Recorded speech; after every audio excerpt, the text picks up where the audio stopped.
Hello, thanks for tuning into my talk. My name is Stefan Thomas. I'm the founder and CEO of Coil, and my talk is about the intersection between open source and payments. A little bit about my background. I was one of the early developers of Bitcoin, and I later joined a company called Ripple, where I was the chief technology officer. They're also a blockchain-based company. So today I want to talk about both how open source technologies can improve payments, and how we can use open source to make payments more easy, but also how payments can help with open source. And I actually want to start there, kind of thinking about how open source projects are funded. So of course, a lot of open source projects are just a labor of love. I've myself created a lot of open source projects that I never got paid for. And I think that's probably a good chunk of the open source world is there's just no funding at all. Or people are just kind of funding it with their time and their free time to make that project a reality. Oftentimes, I would, and I think most people will create open source projects just to scratch their own itch. They have a problem, they solve it, and they're just nice enough to share the code. Kind of a further example of that, or the next step from that is you might have a company, and that company might write software that they decide to share as open source. So one example would be something like Facebook, who developed React, and then they shared it with the community. And there might be some benefit in that for Facebook. They might have an easier time recruiting engineers, something like that. Of course, some companies go even further than that, where the open source project that they sponsor is really core to what they're doing. So that would be something like a Red Hat or a MongoDB, where they kind of sell services and other things around the open source project. And because they are the ones who are doing a lot of the development, they obviously understand that project better than anyone. And so they're able to sell that to clients. Of course, there's limitations to that, which is that doesn't work for every project. There's kind of a related model, which is the Open Source Foundation. I myself was part of the JavaScript Foundation board, and that became later merged with the Node.js Foundation. And I remember from that experience that, for some projects that works really well.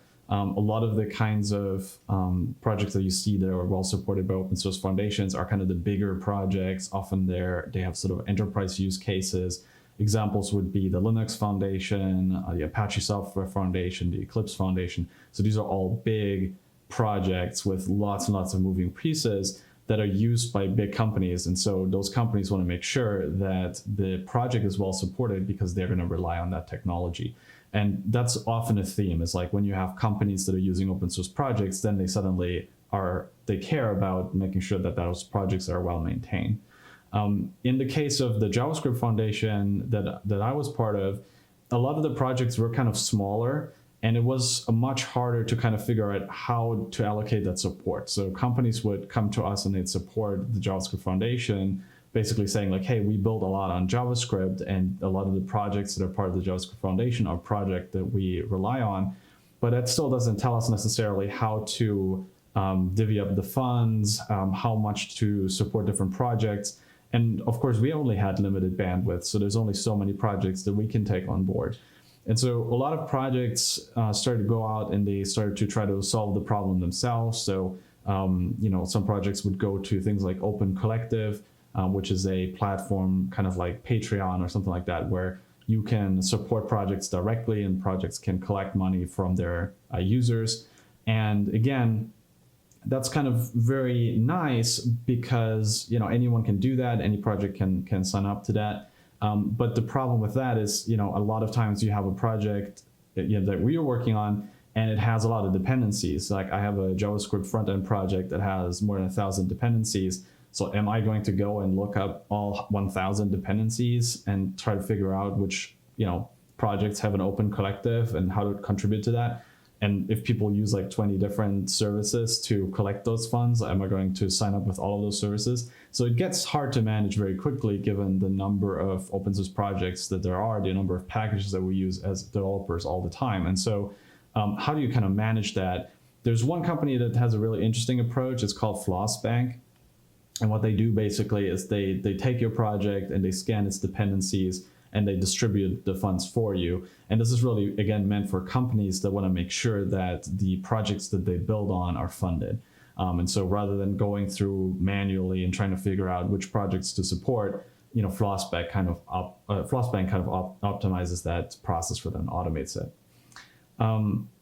And of course, more recently, we've seen like a completely different approach for supporting open source, which is this whole world of cryptocurrencies and blockchain, because a lot of those projects are open source. And so they will create a token or something like that, and then they'll use some of the proceeds of the token to fund the development.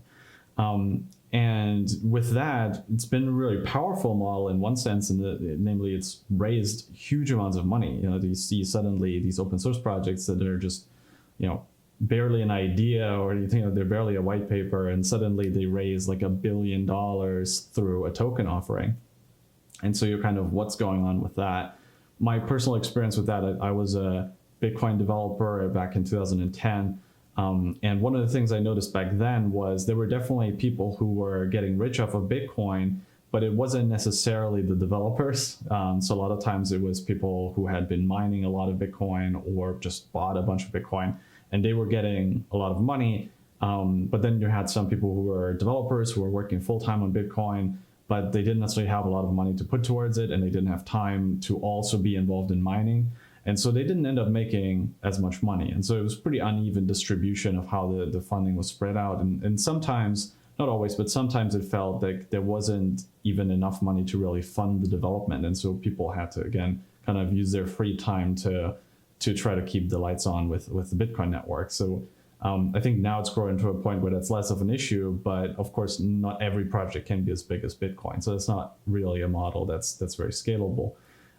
Later on, as I mentioned, I joined Ripple, where there was like an actual company. So maybe that's a little bit closer to something like the Red Hat model or something like that, where you have an open source project and there are lots of different components and there's an ecosystem, other developers and so on. But there's still also a company that sort of heavily relies on that technology. And so if all else fails, like they all continue to be able to fund some development and so on to keep the project going. But one thing I noticed about that model, so you have kind of a company and a token, or sometimes it's a foundation and a token.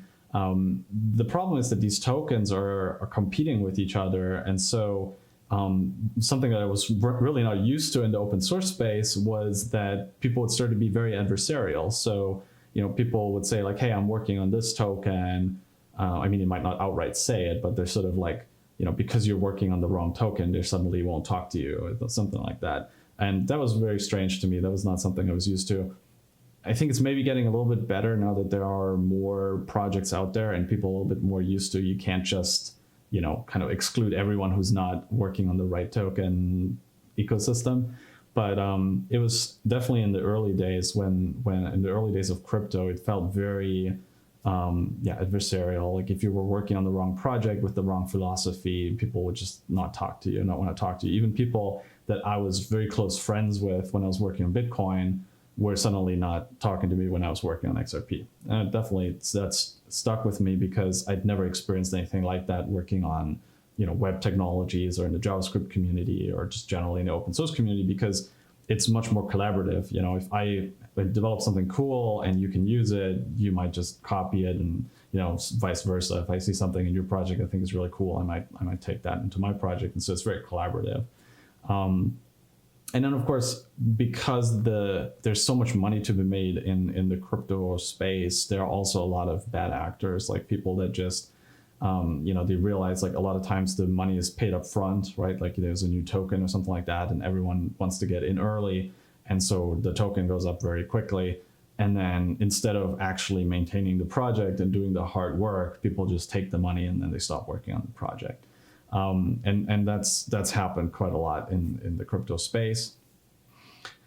And then, it's sort of, I'm left with this feeling that like, why is this all so complicated? Like I really enjoy open source software because of the freedoms that it gives me. Like if I want to understand how something works, I can look at the code. If I want to feel more confident that there's no security issues, I can have somebody review the code. It just feels so much better if you have the code available. Sometimes, you even go in and you make an improvement and you contribute it back. And it's just so much easier than trying to convince some company that they should fix the bug that you particularly are interested in. And so I want to enjoy all the benefits of open source, and I'm perfectly happy to contribute back to the people who are maintaining these projects. So why is this so difficult? I don't need it to be like this big speculative investment and hype machine that, like a token. I just want to pay some money to use good software. So when I first got into crypto, really what I was looking for was a way that was cheap and easy to move money around. I had been a freelancer making websites for many years, and so I kind of realized that a lot of times when you're moving internationally, or depending on which country you live in, it can be very difficult to send and receive money internationally, and the fees can be quite high.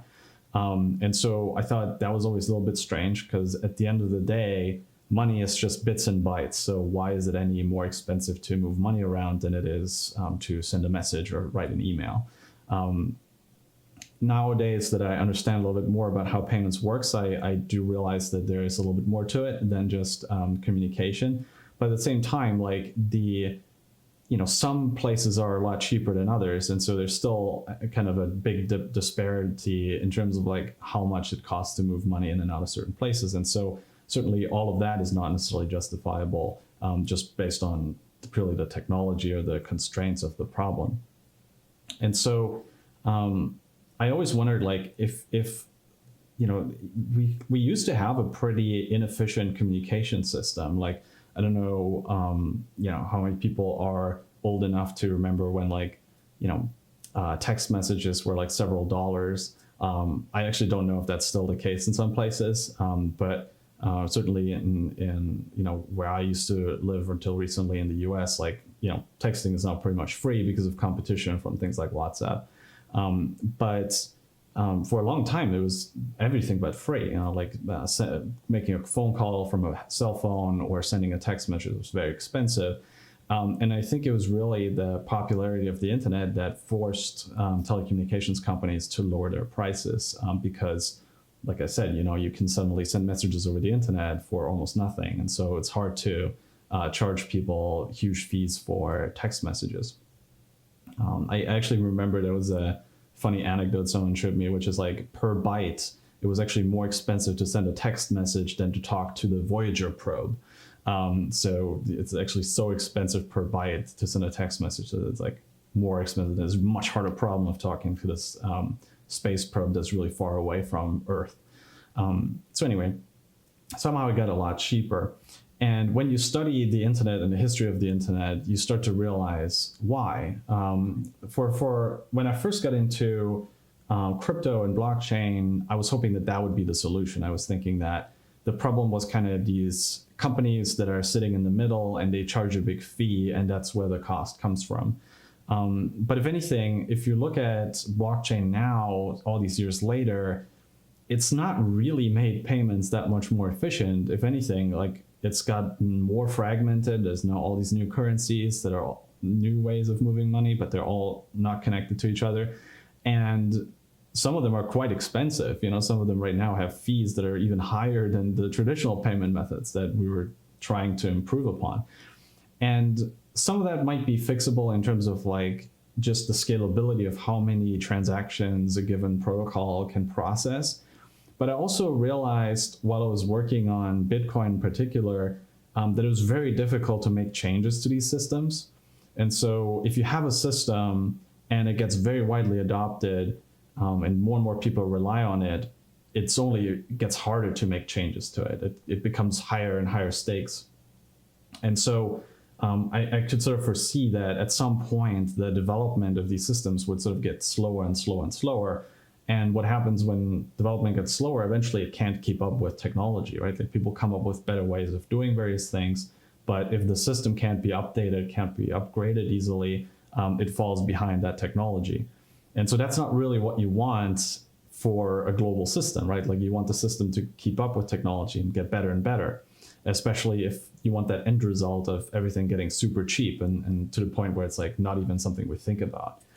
And so Crypto didn't really achieve that. And so eventually I started to think about the differences between the internet, which seems to make everything really efficient, and crypto, where I didn't get that same feeling. I didn't get the sense that it was like this extreme drive towards efficiency.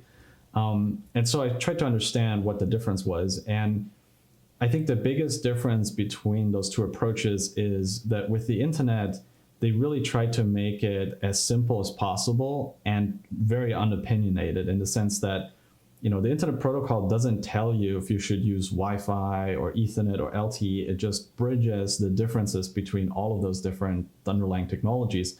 And it even supports like future ones that haven't even been invented yet. So for example, if I come up with some really cool new protocol that can send data over far distances very quickly, well, all I need to do is I need to have a way to encapsulate an internet packet, and suddenly anyone who connects using this new technology is on the internet at a really good speed. And so, the emergence of like cell phone data and things like that were very smooth transitions, because they could just add all of that to the internet, and suddenly it has access to all the same websites and all the same services that someone with, let's say, a fiber connection has access to. And so that's a very powerful approach, because it's very future-proof. And the other thing that it's very good for is kind of solving for edge cases. So, if there's a use case that not a lot of people are interested in, and they're sort of all over the world and they're pretty dispersed, then they're not going to build their own infrastructure. So imagine the internet didn't exist. You're not going to build a global network just to talk about, classic cars, But if you have all this infrastructure of the internet, what you can do is, for whatever your use case is, you can just use the infrastructure of the internet and just build your own software that uses that same infrastructure.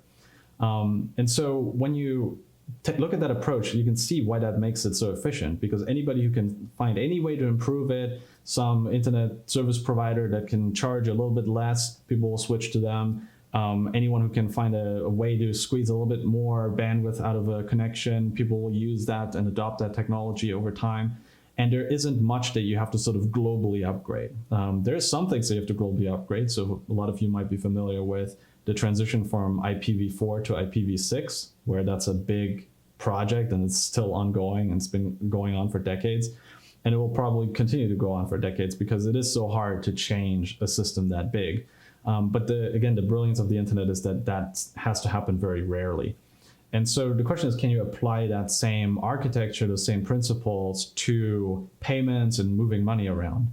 And, I looked into that problem for about 7-8 years now.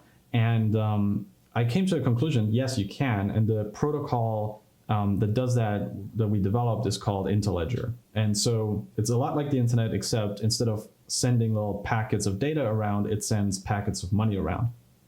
And otherwise, it works a lot the same way, in that it doesn't really tell you what the underlying technology should be.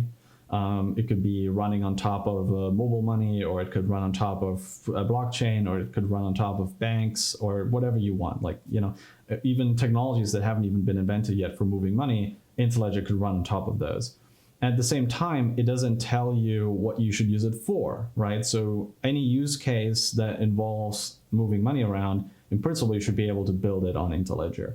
And so what that means is that if Intelleger becomes very popular, we'll have, just like we have an open global communication system in the internet, we'd have an open global payment system. Now, one of the things that's different about payments than communication is that there are obviously big differences in different countries.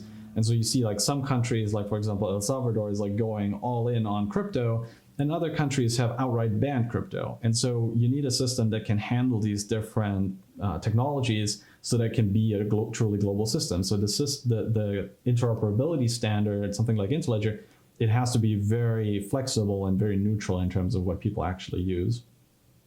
And then, what you end up with something like that is something that's just fundamentally more inclusive and more global. More inclusive because if I have a way to connect some more people into the network, I don't have to get anyone's permission. I don't have to do anything. I just connect to the nearest peering point, just like the internet. You peer to get onto the network, and then everyone in that area is now online.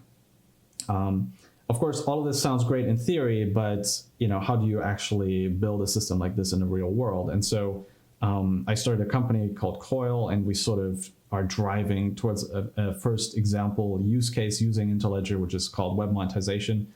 And I'll explain very quickly how that works. So web monetization basically is, it's a browser extension. And as you go around to different websites, your browser will pay the website a small amount of money. So every website you go to, your browser will pay a little bit.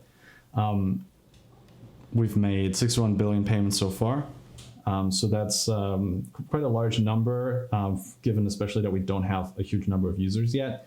But it's not a huge dollar amount. The payments can be quite small. You can have payments as small as 1/100th of a cent, which is kind of something that you can't really do on credit card networks. You can't even really do it on most popular blockchains, certainly not at the scale of like 30 billion. And that's because a lot of times the way most blockchains work is everybody has to hear about every transaction. And so that's just a very different architecture than how Internet and Intelleger work, where you just have a path and then anyone along the path needs to hear about the transaction. So what's next for Intelleger? It's great that we have this web monetization use case, and that's what people can play around with right now, and you can sign up and you can try it out. But obviously Intelleger could be used for a lot of other things too. So there's so much more that you could do with this technology. And so what we want to do in the next months, years, is we want to enable other people to build other things on top of Intelleger and make that easier. And so we're building a new open source project called Rafiki. It's basically a full stack implementation of Intelleger. It's sort of like, if you think about TCP/IP, there was this library called the Berkeley Socket Library, and that really made it easy to build things with TCP/IP. There was Apache Web Server, which made HTTP accessible to a lot more people. So a lot of times when you have a protocol, there's sort of a breakthrough implementation, which just makes it much easier to adopt the protocol because you don't have to build everything from scratch, and it has sort of sensible, easy to use APIs. And so that's something that we're working towards right now, and hopefully that'll roll out sometime this year. And once that's out there, it should really enable Intelleger to be used for a wide variety of use cases, not just web monetization, but if you want to send money to somebody, or you want to build a wireless mesh network, or you want to have an API where people pay for every API call, or whatever you can imagine that involves sending money, particularly if you want to send very small amounts of money, great distances, to other places in the world, or if your use case requires something that's very latency sensitive, so something where the transaction goes through in milliseconds, Intelleger is probably the technology that you should look at. If you want to try it out today, I would recommend looking at web monetization. So you can find information about that on webmonetization.org. And also, my company would put together a bunch of resources at developers.coil.com. And so with that, I would say thanks for listening. I'm really excited to hear some of your questions and feedback, and I hope you enjoy the rest of the conference. Thanks.